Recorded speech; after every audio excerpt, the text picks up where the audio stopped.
পরম করুণাময় ও দয়ালু আল্লাহর নামে শুরু করছি।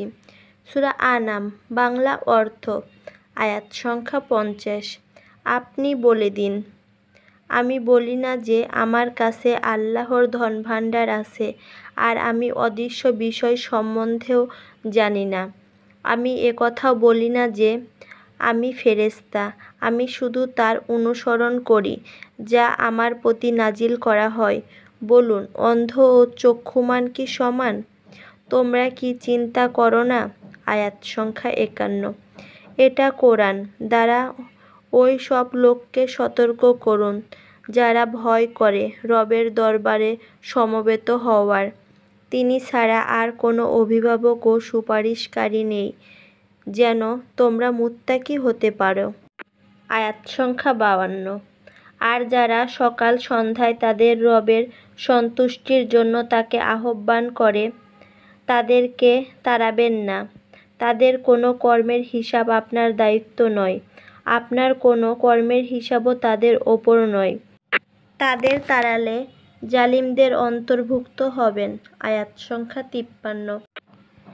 আর আমি এভাবে এক দলকে অন্য দল দ্বারা পরীক্ষা করছি যেন তারা বলে, আল্লাহ কি আমাদের মধ্যে এদের প্রতি অনুগ্রহ করছেন?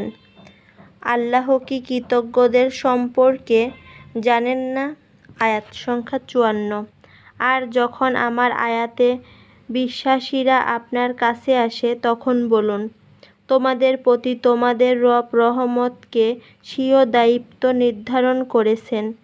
তোমাদের মধ্যে যে কেউ অজ্ঞতাবশত কোনো মন্দ করে, অতঃপর সে যদি তওবা করে এবং সংশোধন হয়, তবে আল্লাহ ক্ষমাশীল পরম দয়ালু।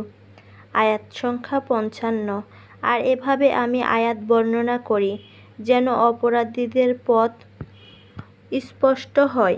আয়াত সংখ্যা 56। বলুন, আল্লাহ ছাড়া যাদেরকে তোমরা ডাকো, আমাকে তাদের ইবাদত করতে নিষেধ করা হয়েছে। বলুন, কুপ্রবৃত্তির অনুসরণ আমি করি না। করলে আমি পথভ্রষ্ট হব, সৎপথ প্রাপ্ত হব না। আয়াত সংখ্যা 57। বলুন, আমি রবের স্পষ্ট প্রমাণের ওপর কায়েম আছি, অথচ তোমরা ওকে মিথ্যা বলছ। যা সত্যর চাও তা আমার কাছে নেই। হুকুম তো একমাত্র আল্লাহরই, তিনি সত্য বর্ণনা করেন আর উত্তম মীমাংসাকারী। আয়াত সংখ্যা 58। বলুন, তোমরা যে সত্যর চাও তা আমার কাছে থাকলে আমারও তোমাদের মধ্যকার বিষয়ে মীমাংসা হয়ে যেত। আল্লাহ জালিমদের ব্যাপারে অবহিত। আয়াত সংখ্যা 69। আর গায়েবের চাবি তো তার কাছেই রয়েছে, তিনি তা জানেন। জলস্থলের সব কিছু তিনি জানেন, একটি পাতাও ঝরে না তার অজ্ঞাতে। আর কোনো শস্যকণাও মাটির ভেতরে অংশে পতিত হয় না, আর কোনো রসযুক্ত শুষ্ক বস্তুও পতিত হয় না, যা স্পষ্টভাবে নেই কিতাবে।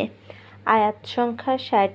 তিনি তো রাতে তোমাদের প্রাণকে এক প্রকার কবজ করে থাকেন, তোমাদের দিনের কাজ সম্পর্কে জানেন, পরের দিন জাগান যেন জীবনের নির্দিষ্ট সময় পূর্ণ হয়, অতঃপর তার কাছেই প্রত্যাবর্তনস্থল, পরে খবর দেবেন তোমাদের কৃতকর্মের। আয়াত সংখ্যা 61। আর তিনি স্বীয় বান্দাদের ওপর মহাপরাক্রান্ত, তিনি তোমাদের প্রতি ত্রাণকর্তা পাঠান। অবশেষে তোমাদের কারো মৃত্যু আসলে আমার প্রেরিত ফেরেশতারা প্রাণ নিয়ে নেয়, কোনো ত্রুটি করে না।